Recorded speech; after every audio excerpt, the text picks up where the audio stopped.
Well, hi, everybody, and welcome to the Ascension Playground. This is your friend Ursie, and today I'm so excited. I get to share a little bit more with you about a beautiful royal star up in the heavens named Antares. It's so fascinating to learn the stories of the stars. I get to do a little bit of research and a little more research because as I find out and explore more about what these stars mean and the potential energy that's held within that star, and if it has a soul alignment within my cosmic journeying, when I saw my galacticastrochart.com with Julia Balaz's calculator, it's fascinating to see if this energy has shown up or not. But today we want to talk about the star, but also its shadow side. So part of what I'm doing is sharing on the playground this idea that the strongest of lights will have the deepest and darkest of shadows. It's one of those scientific cause and effect, so it's almost as if the bigger you become as an adult, the light shines on you, the bigger the shadow you'll cast. It's one of these being in 3 dimensions or the third dimension. It just makes sense. And so if you're smaller and the sun hits you, you won't have as big a shadow. But when we're talking about these amazing royal stars, the possibility for incredible worldly success on all kinds of levels, but also the potential for falling from those greatest heights. So, because these heavenly stars, the 4 of them, hold up our beautiful heavens. Yes, it's metaphoric. Yes, it's energetic. But the narrative and the stories, you decide and you see how these stars might show up in your personal life with yourself, your family, and friends. Okay, so I'm going to go ahead. I've just been nerding out over here. It's getting close to Christmas. And I just wanted to share a little bit more with you about some of the things I'm finding. Because you know what you guys are doing? You're encouraging me. When you hear the whispers behind you that say, don't encourage her, don't encourage her, like she'll just keep going. Well, sorry, you guys encouraged me, so I'm back. We've talked about the beautiful royal star of Regulus, the king star, and his nemesis, or the star's nemesis. We've also talked about Fomalhaut, this beautiful southern fish, the mother fish of the 2 little Pisces fish, and its beautiful story that it holds. So today we'll be talking about Antares. And then in the near future, I hope to come back and share with you about the 4th royal star, Aldebaran. Okay, so let's see, where do we want to go next? This image. So why are these 4 royal stars important? This is a visual to remind me today in this moment that it's all about ascension, that's inward, right? It's an inner experience that as we try and look outside ourselves, watch the TV, listen to the news, it's like turbulent. So the calling is really to go within to find out how to balance and learn from what you find within. So these 4 royal stars, which have been heralding and within the skies for aeons, several thousand years ago, the Persians would look above and say, these are the 4 stars that are basically guarding and holding up the heavens. I love how Jamie with Astrology King talks about these 4 stars as the 4 archangelic stars. Anyone just want to get my attention? Just say the word angel. Oh, angel? Archangel? Let me know more. So at the top, we've got Regulus, the lion in Leo, holding up the beautiful star Regulus. And then the little bull with the eye, that is the constellation Taurus. And we'll be talking about the eye of the bull, Aldebaran, next. Above my head is the upside down fish in Piscis austrinus, the southernmost fish, the mother fish, with the beautiful star in in the fish's mouth, drinking in that water from Aquarius, the water that's being poured by the Aquarian jar holder that is carrying water of consciousness for all of us. But above, that little scorpion with the star on its heart, the heart of the scorpion is Antares. So for just a moment, we've got a lion, a bull, a scorpion, and a fish. These are the four guardians of the heavens, and each of them has a beautiful story to share. Now, as many of you know, this particular slide is from Starseeds Teachable. This is the site where Julia Balaz offers online courses, either the Galactic 101 class, which is online, or the Quantum Soul Guidance Practitioners course. You don't even have to be an astrologer to join that if you decide to, just an enthusiast. So if it calls you, feel free to take a look and check out the information in the description below. Oh, here, let me see. I got to move myself so my wings are right behind my head. Here we go. So Aldebaran, this is holding space in that moment of the vernal equinox. Okay, and Regulus, the summer solstice. Fomalhaut, which we're just in now, we just celebrated the winter solstice. But Antares is holding up the autumnal equinox. This is when the sun crosses over the equator, giving us this idea of the balance of night and day. Okay, so the solstices are markers for the beginning of winter or the beginning of spring. But Antares, the fall, the harvest.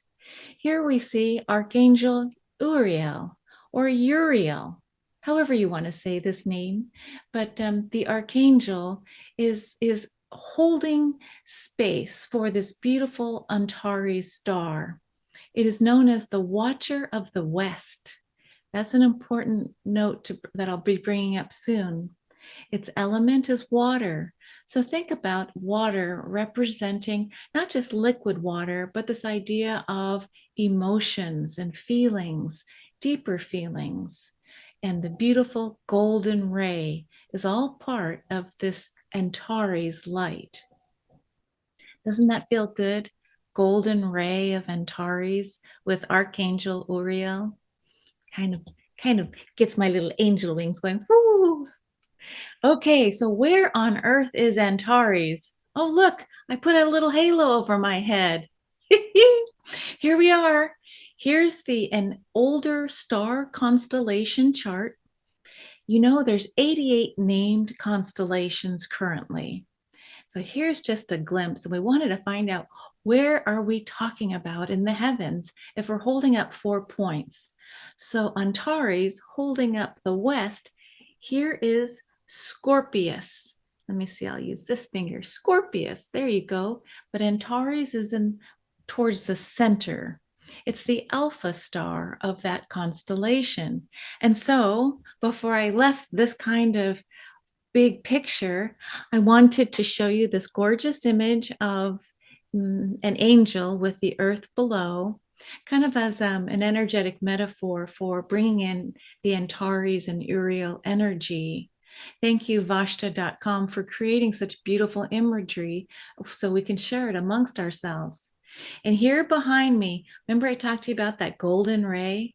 Look at this star. It's a huge, super giant red star. Look at this. It almost looks like it has 2 eyes and it's glowing with a face. Here, I'll put a little smile on the face. Yee. Antares. So again, a good way to remember Antares, think the west and think golden light. Think where the sun sets. But then, of course, I went to go look up all 4 archangels again. I felt led. Michael, Raphael, Gabriel, and Uriel. So many times when artists paint the symbols for each of these archangels, they're usually holding something that's symbolic of their energy. Every time I found an image of Uriel, this archangel was carrying a book. And so let's see what that book symbolism means, right? So here we go. I'm back on astrologyking.com. Good old Jamie. You can find out so much about the fixed stars on his site. Uriel, this is what Jamie says. The archangel not mentioned in the sacred texts, made available to the public. He was the archangel was the one who held the secret for the knowledge of the great disaster. When I read that, I thought, oh, he means the flood. During the times of Noah, this purging and cleansing of the planet, the flood. And let's see, what does Jamie say? So Uriel is holding this book that has the secrets, including the disaster, the great disaster of Earth. And let's see, and only revealed it to those judged able to accept it and still believe in the divine goodness. So it's interesting to me when you actually do or allowed or choose to or raise your vibration to begin to understand this book of knowledge. And think, going back to Genesis, when eating the apple, your eyes were open to, the positive and negative energy. So to behold and understand the broader story, how does one look at source creator God, knowing that this big flood, so to speak, was created and caused by such a loving God? Well, this is the secret in the divine text, one of them that Uriel is holding. So I love how Jamie adds, this is so Scorpio of this Antares star, right? It's in the constellation Scorpius, which we commonly known as Scorpio. So, are you a Scorpio sign? If you are, well, you're either interested in great secrets or you hold great secrets, or both. So it's interesting. The secrets were only revealed to those who, I guess, the elite felt could handle this idea of this higher wisdom. All right, so right behind me, this guy, this is Abraham. So I was raised with the Bible, so we had many songs of Father Abraham, right? But here we go. The stories of Antares ties right in with the stories of the Bible. So what does Antares mean? Ante Aries. It really means anti-Mars, right? Rival to Mars. So there is this connection because as the Persians looked up into the heavens, they saw, hey, that star looks about as red-orange as Mars. So they kind of put them, here's Mars, and here's the opposite of Mars, but the same color. So there was that Martian kind of Mars-like warrior quality when they saw the star. But here's what Jamie says. He says, back in the days of Babylon, it was called Urbat, okay, in the asterism, or that's the star area of Huras. You can see just Urbat and Huras, you see the U and the R as common denominators, right? Remember the Archangel Uriel, Uriel? So Jamie calls out the Archangel stars, Fomalhaut working with Gabriel, Aldebaran working with Michael or Michael, Regulus is working with Raphael. So these are the divine stars working with the archangels, holding up the heavens. And now Antares working with Uriel. And this is the fun part. So back in the day, the city of where Abraham was born, is said to have been the first city to be built after the big disaster, aka the flood. So the image above me, you can see the Tigris River and the Euphrates River, right? And so then they meet. So close to where they're meeting is where is. You see that big arrow? Is here. And let's see, they said the city of where Abraham was born, is said to have been the first city to be built after the flood and was given the name of Earth, Earth, Earth. So means earth. And then he said, was given the name of Earth itself, URS. So I'm your friend Ursie on the Ascension Playground. And when I read that, I thought, oh my gosh, I was teasing Danny Shea with Bathrobe Tarot on Earth Day. I said, yeah, hi, Danny. This is your friend Ursula. on Earth Day. But I had no idea until I read this. I just read this today. That was pretty amazing. So here's just, I know we're going to get to the nemesis of Antares soon, but bear with me because this rich background will help understand why the nemesis is what it is. So you had the flood of Noah, right? And then I had to go look it up. Abraham, Father Abraham, is from the lineage of Noah through his son, Noah's son, Shem. So I was like, oh my gosh, okay, early Bible days. So from the great disaster to the first city built after the flood, Abraham is being born in Ur, and then you get Uriel, and then Antares, right? So this star, this idea of the divine beings working with earth and humans. And then I wanted to bring in this word secret wisdom, the book that Archangel Uriel holds. But here's a new clue for this particular star, especially if you have a soul connection to your natal chart: long range vision. Okay. And I'm going to add a keeper of the wisdom, the keeper of the secrets, the hermetic, the mystery schools, the divine Sophia, all that ancient secrets that was not available for the public.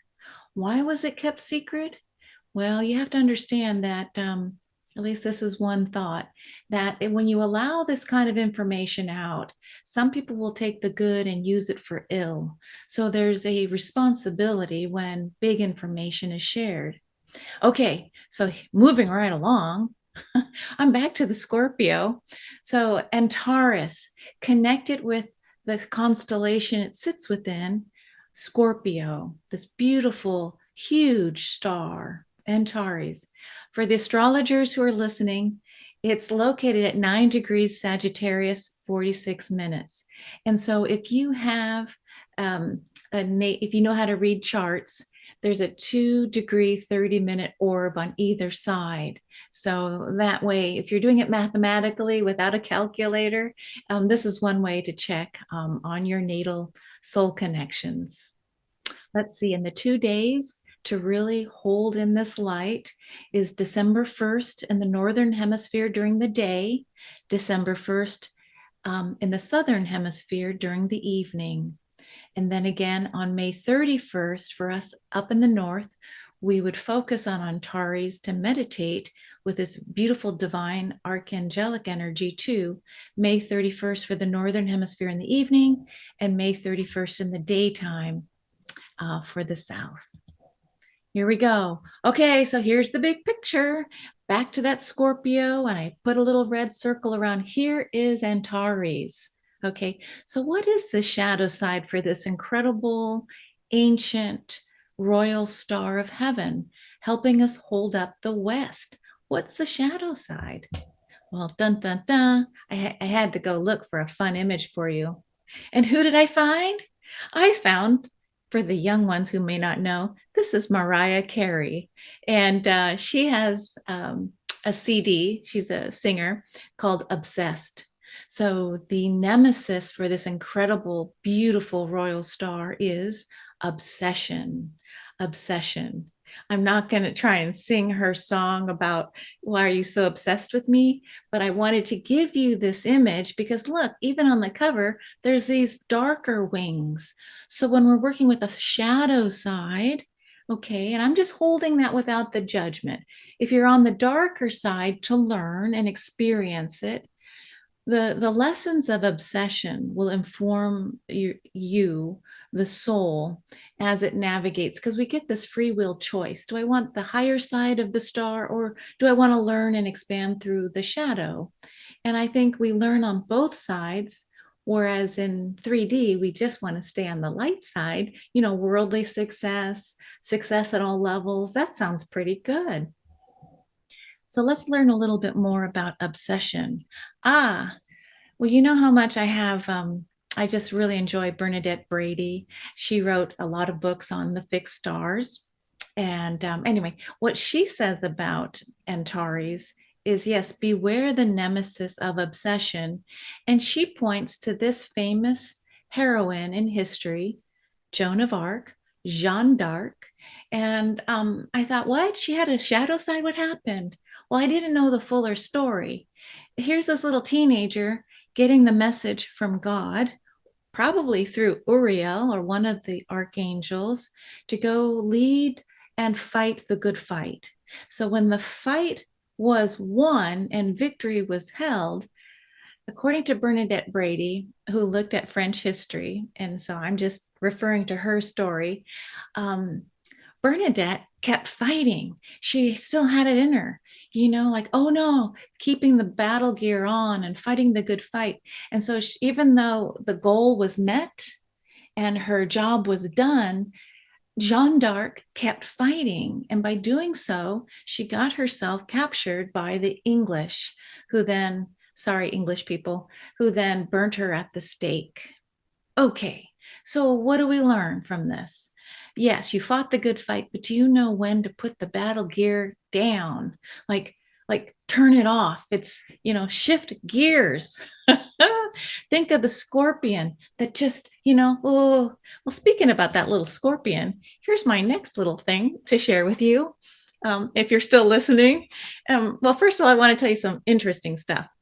The Egyptians saw the West, just the West, as the land of the dead.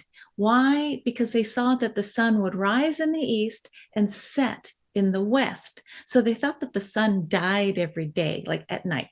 So they said that's the dead. Their Book of the Dead says this is where souls journey back to the underworld when you leave your body.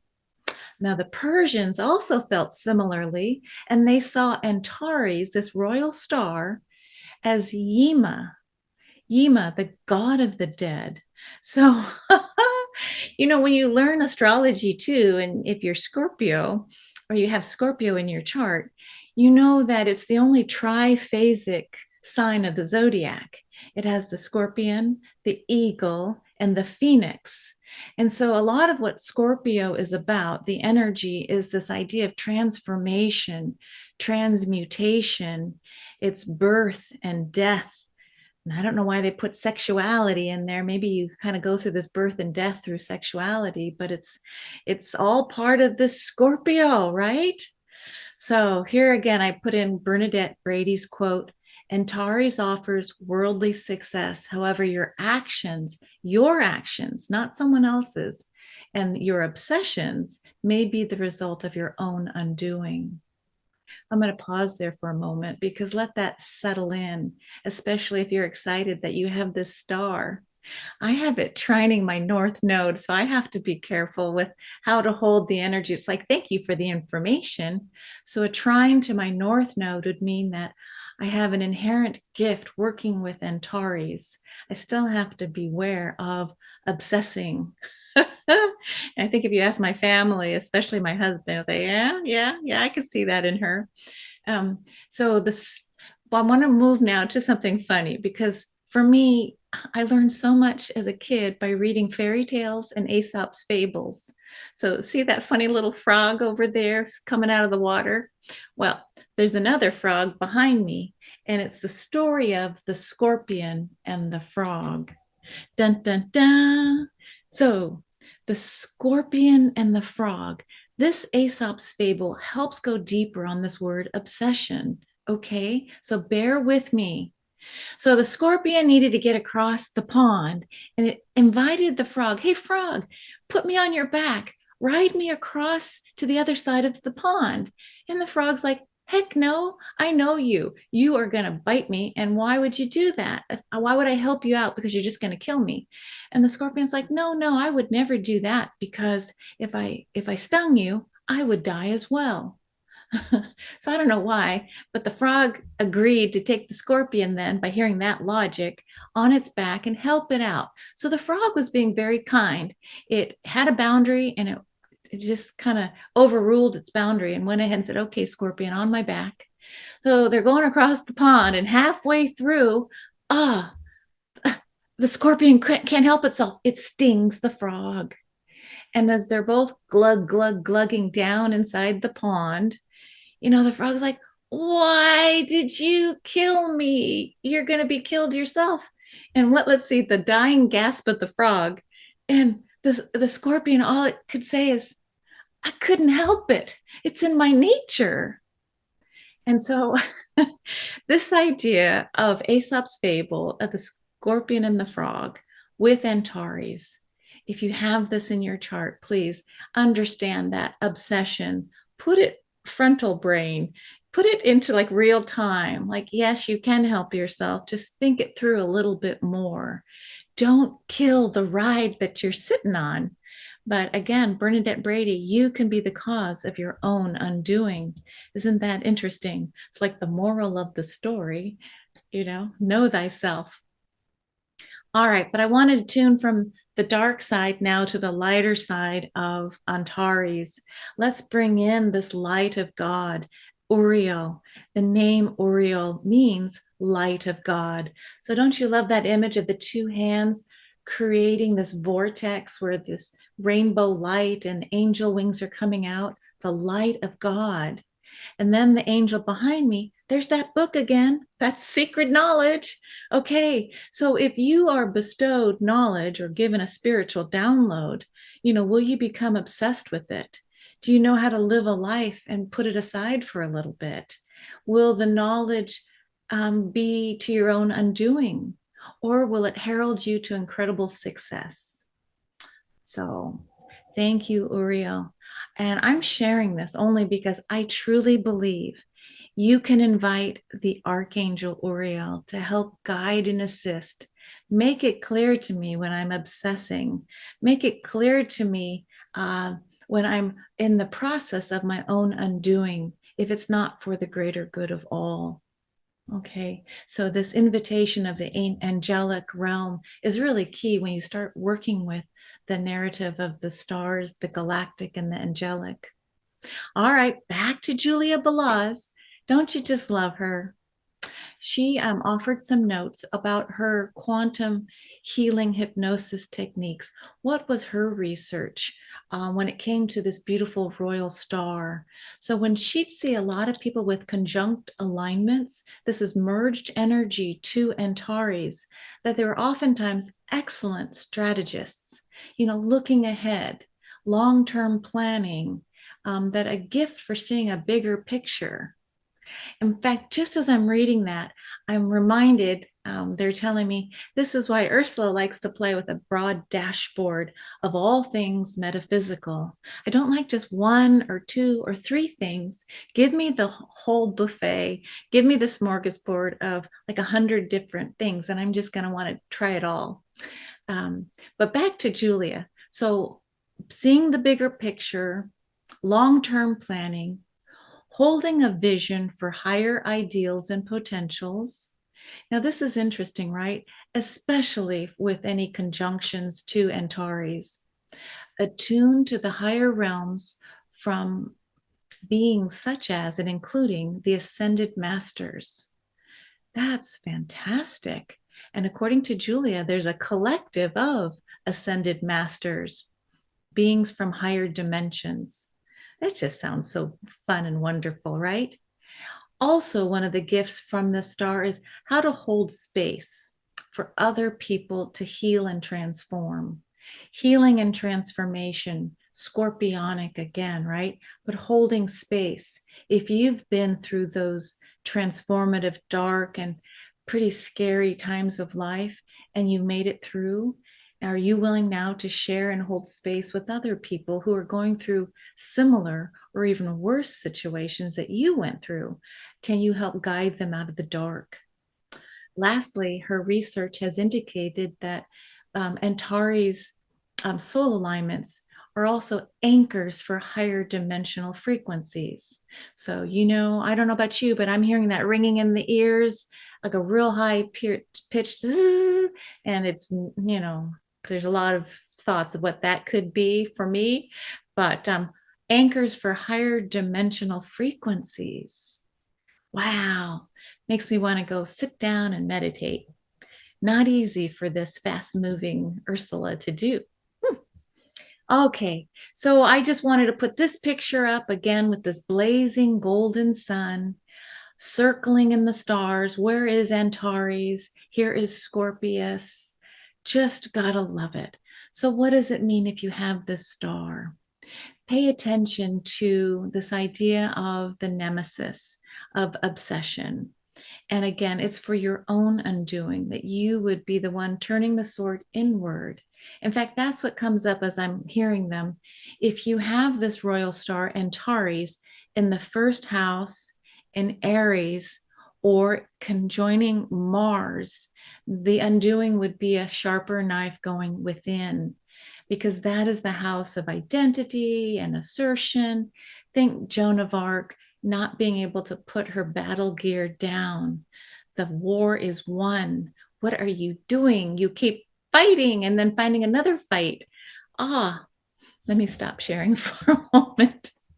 Well, my friends, I know that's a lot of information. We talked about the Persians, Yima, the Babylonians. We talked about and the word Urs, meaning earth.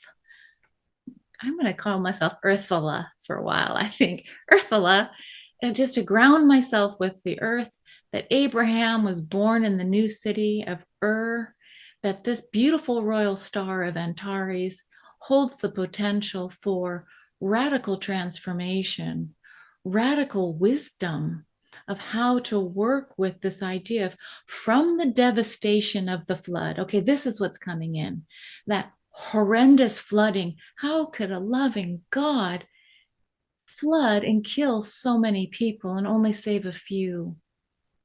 That is intense, scorpionic, alchemical wisdom. It's not for, I don't know. It really requires a different way of holding that space, anchoring that. So, my friend, if you are listening and you've had a turbulent past, really the darkest of dark, haven't heard anyone's story like yours, and you have this beautiful Antares soul connection, especially a conjunction, if you have this, it helps explain why. And then it also offers a suggestion to, and how will you integrate and transform your beautiful life into a gift for others? How will you help another walk through the same dark or similar dark passages that you yourself have been? And I'm talking the darkest of the dark. So, how did you walk through the shadows of death and get reborn? We want to know. So, as I'm talking, I'm thinking of my North Node trining this amazing star. I'm just going to say, okay, perhaps part of the wisdom and the joy of sharing on an Ascension Playground is to start bringing up these thoughts. I didn't mean to go so deep, but you can't work with a Scorpio or a scorpion and not think, oh, if I get too close to you, I don't want to get the poison. So, how to work with tinctures, how to get a little bit of the poison to create the healing. And I think that's what needs and wants to come through, especially as we enter into 2023. Well, thank you, everybody. I appreciate your comments, your shares. If this is your first time, feel free to subscribe. Otherwise, I'll see you soon and we'll talk about that beautiful royal star, Aldebaran, who holds the magic of Archangel Michael, or as many of those who are more correct, Mikael. Okay, see you next time on the Ascension Playground. Bye from your friend Ursula. Bye for now.